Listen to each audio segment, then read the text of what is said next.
Good morning. Thank you for joining me today.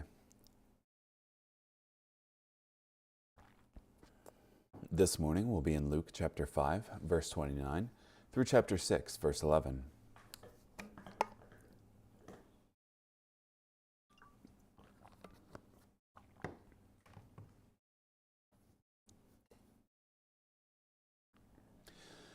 Then Levi gave a great banquet in his house for Jesus, and there was a large crowd of tax collectors and others sitting at the table with him. But the Pharisees and their experts in the law complained to his disciples, saying, "Why do you eat and drink with the tax collectors and sinners?" Jesus answered them, "Those who are well don't need a physician, but those who are sick do. I have not come to call the righteous, but sinners to repentance." Then they said to him, "John's disciples frequently fast and pray, and so do the disciples of the Pharisees, but yours continue to eat and drink." So Jesus said to them, "You cannot make the wedding guests fast while the bridegroom is with them, can you? But those days are coming, and when the bridegroom is taken from them, at that time they will fast." He also told them a parable. "No one tears a patch from a new garment and sews it on an old garment. If he does, he will have torn the new, and the piece from the new will not match the old. And no one pours new wine into old wineskins. If he does, the new wine will burst the skins and will be spilled, and the skins will be destroyed. Instead, new wine must be poured into new wineskins. No one after drinking old wine wants the new, for he says the old is good enough." Jesus was going through the grain fields on a Sabbath, and his disciples picked some heads of wheat, rubbed them in their hands, and ate them. But some of the Pharisees said, "Why are you doing what is against the law on the Sabbath?" Jesus answered them, "Haven't you read what David did when he and his companions were hungry? How he entered the house of God, took and ate the sacred bread, which is not lawful for any to eat, but the priests alone, and gave it to his companions? Then he said to them, 'The Son of Man is Lord of the Sabbath.'" On another Sabbath, Jesus entered the synagogue and was teaching. Now a man was there whose right hand was withered. The experts in the law and the Pharisees watched Jesus closely to see if he would heal on the Sabbath, so that they could find a reason to accuse him. But he knew their thoughts and said to the man who had the withered hand, "Get up and stand here." So he rose and stood there. Then Jesus said to them, "I ask you, is it lawful to do good on the Sabbath or to do evil, to save a life or to destroy it?" After looking around at them all, he said to the man, "Stretch out your hand." The man did so, and his hand was restored. But they were filled with mindless rage and began debating with one another what they would do to Jesus.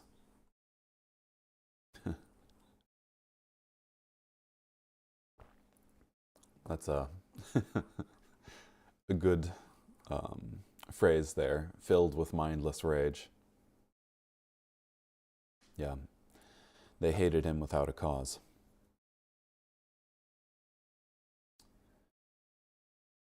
Yeah, so you have here Jesus calling Levi, and um, who was a tax collector, and Levi giving a great banquet in his house for a bunch of tax collectors and Jesus' disciples and Jesus and the Pharisees and the experts in the law were, I guess, also there, or at least heard of it, and were complaining. They also were complaining about Jesus' disciples not fasting. Jesus talks about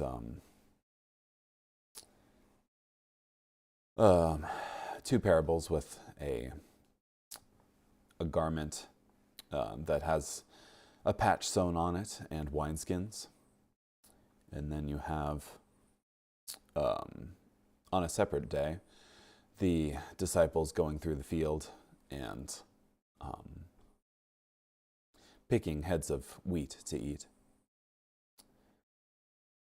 And then also you have Jesus entering a synagogue on the Sabbath and healing a man with a withered hand.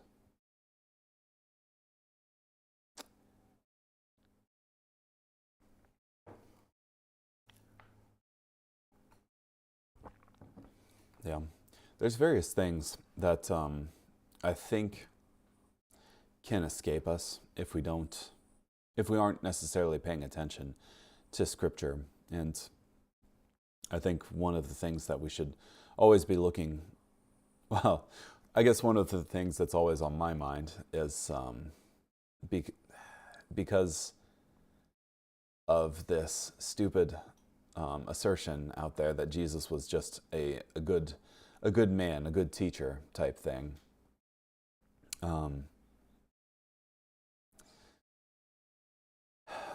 But you have Jesus here saying in Luke 5:34, Jesus said to them, "You cannot make the wedding guests fast while the bridegroom is with them, can you?" When asked by the Pharisees, essentially, why his disciples don't fast. And he says essentially that he's the bridegroom, that during the time of his earthly ministry, people don't need to fast because he's there. And that would be an incredibly proud, egotistic thing to say if Jesus weren't God.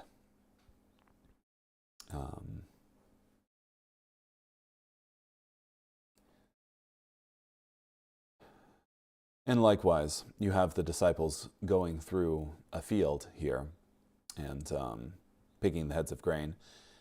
And he says to the Pharisees, "The Son of Man is the Lord of the Sabbath." Not only is he the bridegroom, but also the one in charge of the Sabbath day. The Sabbath day that God himself gave them. Which is also a pretty high thing to say. And would be completely untrue if not for the fact that Jesus were God. Then Levi gave him a great feast in his own house. Levi gave up much to follow Jesus, but he wasn't sad. He was happy enough to give a party for Jesus. One reason Matthew gave the party was because he wanted his friends to meet Jesus. A saved man doesn't want to go to heaven alone. And their scribes and the Pharisees complained against his disciples. Their complaint was that they had friendly relationships with notorious sinners, eating at the same table, attending the same feast with them. The accusation came indirectly against Jesus through his disciples. People often attack Jesus in the same way today, through his disciples. Yeah. Nothing puzzled the religionists of the Lord's time more than his eating and drinking on terms of familiarity with publicans and sinners. There he revealed the reason for doing so. He was among men as the great physician. Those who are well have no need of a physician.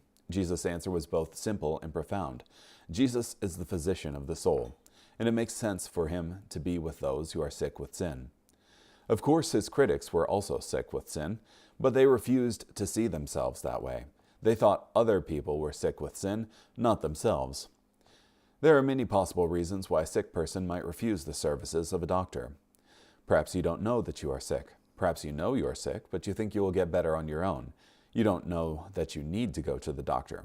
Perhaps you know you are sick and know you need a doctor, but do not know there is a doctor to help you. Perhaps you know you are sick and know you need a doctor and know there is a doctor, but do not know the doctor can help you. Perhaps you know you are sick and you know you need a doctor and know there is a doctor and know the doctor can help you, but do not know the doctor wants to help you. Perhaps you know you are sick and know you need a doctor and know there is a doctor and know the doctor can help you and know the doctor wants to help you, but you know what the doctor will tell you to do and you just don't want to do it. Yeah, there's many reasons. Jesus is the perfect doctor to heal us of our sin. He is always available. He always makes a perfect diagnosis. He provides a complete cure, and he even pays the doctor's fee. Yeah. And I think this is so important that he didn't call the righteous but sinners to repentance.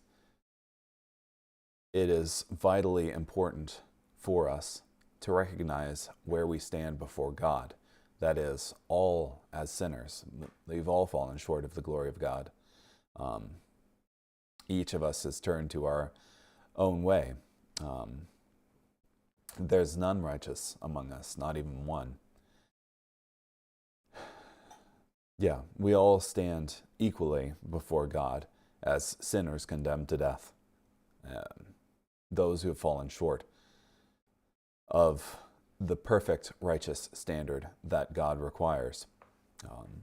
Because essentially God is a perfectly just and perfectly righteous God, and no sin can stand in his presence, because he wouldn't be perfectly just if he let any sin in his presence go unpunished. And this is one of the things that Ray Comfort does in his evangelizing, is he makes people aware of their condition first, that they need to understand that they're desperately sick. That way they'll seek out a cure. You won't seek out a cure for something that you don't believe you have. As Guzik here went with his reasons for not going to the doctor. Yeah.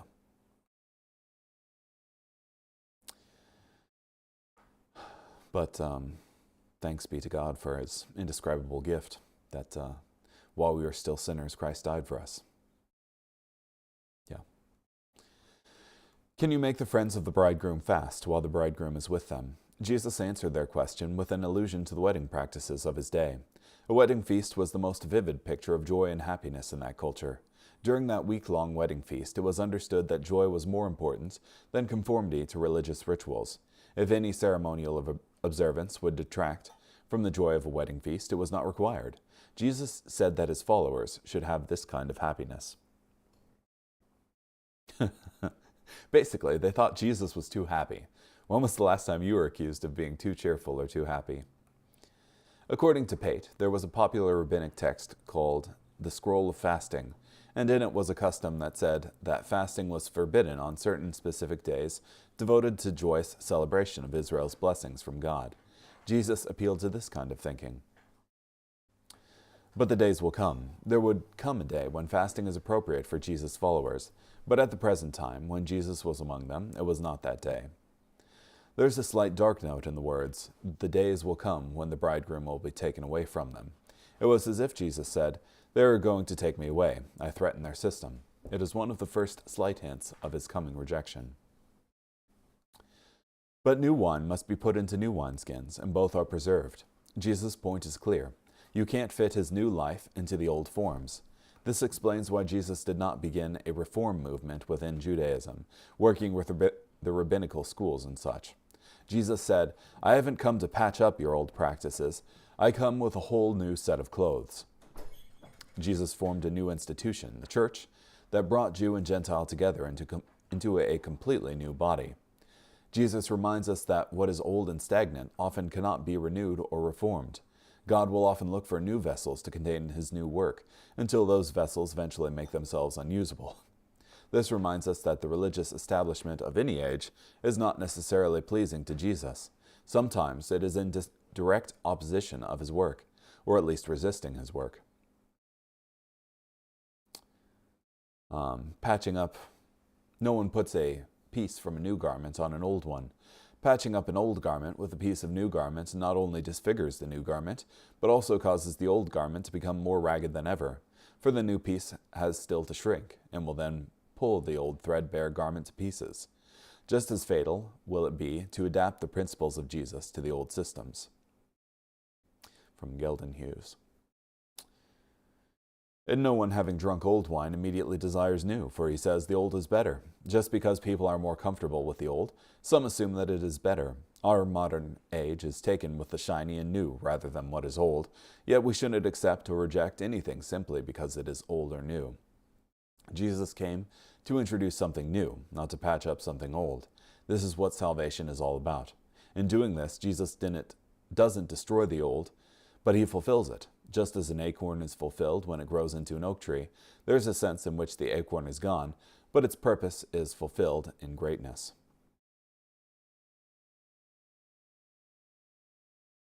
Now it happened on the second Sabbath. If the unnamed first Sabbath was the one mentioned in Luke 4:31, Luke gave this time marker to show how busy Jesus had been in the 2 weeks since the Sabbath mentioned in Luke 4:31. Clark, along with the others, believes this phrase refers to the first Sabbath after the Passover. His disciples plucked the heads of grain and ate them, rubbing them in their hands. There was nothing wrong with what they did. Their gleaning was not considered stealing, according to the provision for the poor of the land given in Deuteronomy 23:25. Why are you doing what is not lawful to do on the Sabbath?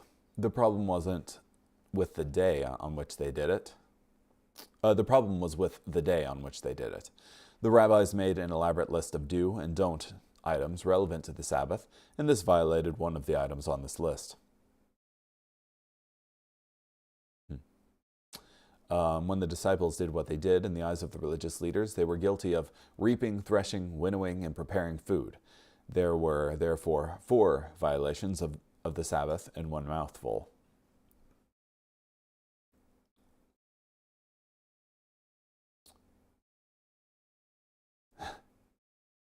This approach to the Sabbath continues today among Orthodox Jews. In early 1992, tenants let 3 apartments in an Orthodox neighborhood in Israel burn to the ground while they asked a rabbi whether a telephone call to the fire department on the Sabbath would violate Jewish law. Observant Jews are forbidden to use the phone on the Sabbath because doing so would break an electrical current, which is considered a form of work. In the half hour it took the rabbi to decide yes, the fire spread to 2 neighboring apartments. At this time, many rabbis filled Judaism with elaborate rituals related to the Sabbath and observance of other laws. Ancient rabbis taught that on the Sabbath one was forbidden to tie a knot, except a woman could tie a knot in her girdle. So if a bucket of water had to be raised from a well, one could not tie a rope to the bucket, but a woman could tie her girdle to the bucket and then to the rope. And I think that sort of thing is unfortunately a side effect of trying to live by the law, because you're concerned with how much you can get away with, rather than what's actually pleasing to God. What is the heart of what he's getting at?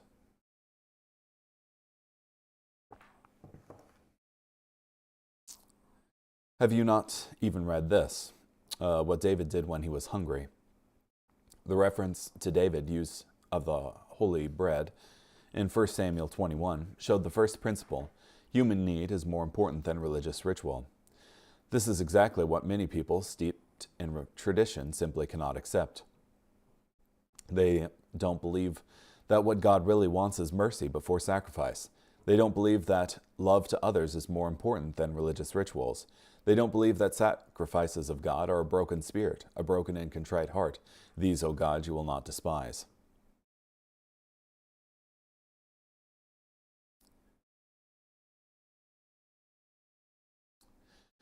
The Son of Man is also Lord of the Sabbath. The second principle was even more dramatic. Jesus said that he is the Lord of the Sabbath, and the Lord of the Sabbath was not offended by his disciples' actions. Then these religious leaders should not have been offended. If the king isn't offended at the actions of the citizens under his law, then other citizens have no right to complain.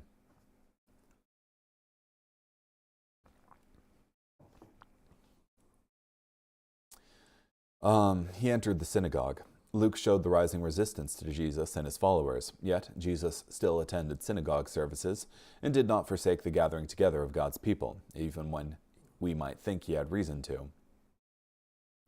The scribes and Pharisees watched him closely, whether he would heal on the Sabbath. By their very actions, the Pharisees admitted that Jesus had the power of God to work miracles, yet they sought to trap him. It was as if a man could fly, and the authorities arrested him for not landing at airports.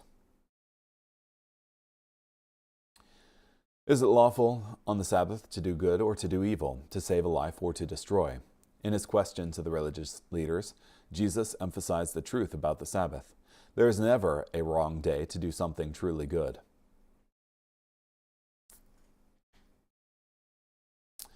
In the legalistic approach taken by the religious leaders of Jesus' day, which went beyond the commands of the Bible itself, they clearly neglected acts of compassion and love to the needy. Surely there is no desecration of divine ordinances so powerful as that which clogs the stream of compassion. Stretch out your hand. When Jesus commanded the man, "Stretch out your hand," he commanded the man to do something impossible in his current condition. But Jesus gave both the command and the ability to fulfill it, and the man put forth the effort and was healed. And they were filled with rage. The reaction of the religious leaders was shocking, but true. When Jesus did this miracle on the Sabbath, he met the needs of simple people and broke the petty religious traditions of the establishment.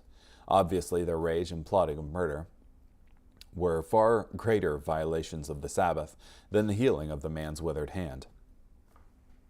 Yeah, that's a good point. They immediately go on to do something displeasing to the Lord.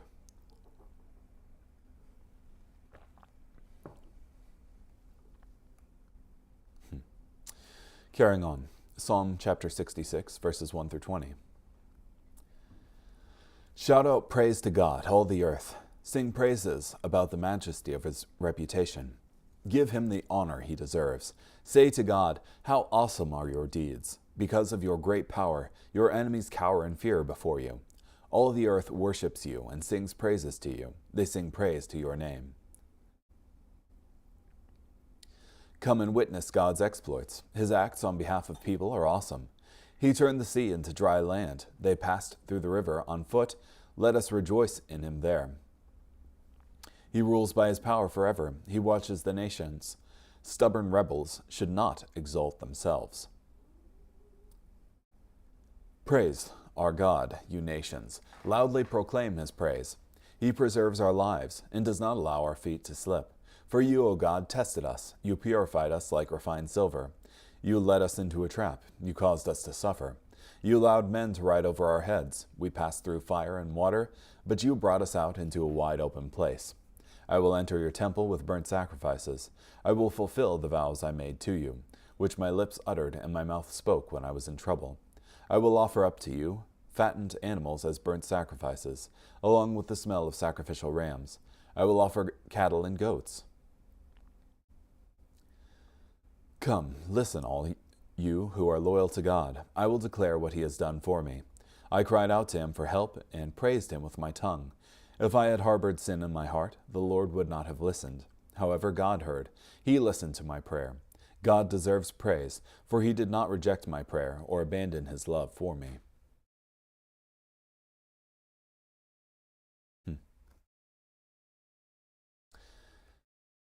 Yeah.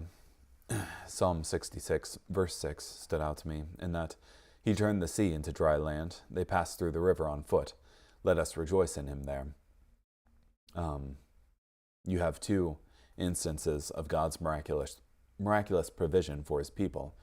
That is, in them when they are fleeing from Pharaoh, cross over the Red Sea on the dry land, when the waters were parted. And also when they're entering into the Promised Land, the Lord sends the Ark of the Covenant ahead of them into the Jordan, and the waters of the Jordan are separated, and they also cross over on dry land there. Yeah, and God's miraculous provision for his people is certainly worthy of praise. And finally, Proverbs 11, verses 24 through 26. One person is generous and yet grows more wealthy, but another withholds more than he should and comes to poverty. A generous person will be enriched, and the one who provides water for others will himself be satisfied. People will curse the one who withholds grain, but they will praise the one who sells it. Yeah. And here we have a paradox of Christianity. That is, one person is generous, that is, he gives away his money, and yet grows more wealthy. He keeps getting more money. He doesn't come to poverty. Both are true.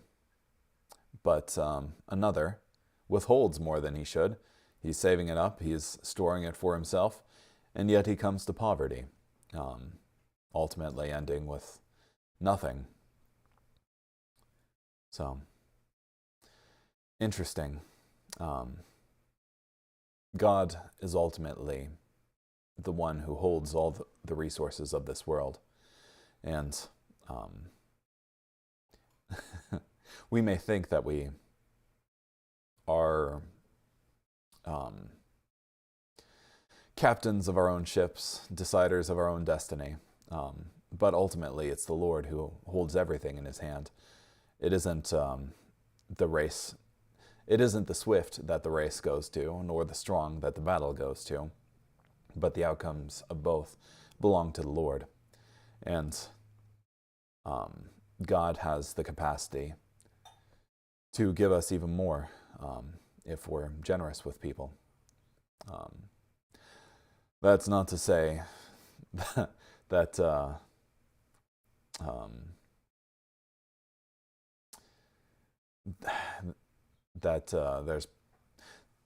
that's not to say that prosperity gospel is true, but to say more that God is in control, and that ultimately we owe our very lives to God, and we should be generous with his stuff because he's commanded us to be generous with it, and our needs will be met, whether in this life or the next.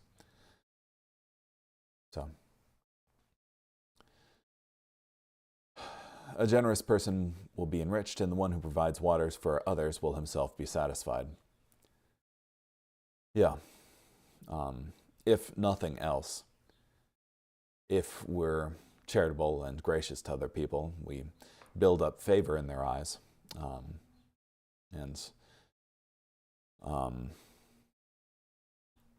Yeah, they'll see us when we're in a downtrodden state, hopefully. And likewise, people will curse the one who withholds grain, but they will praise the one who sells it.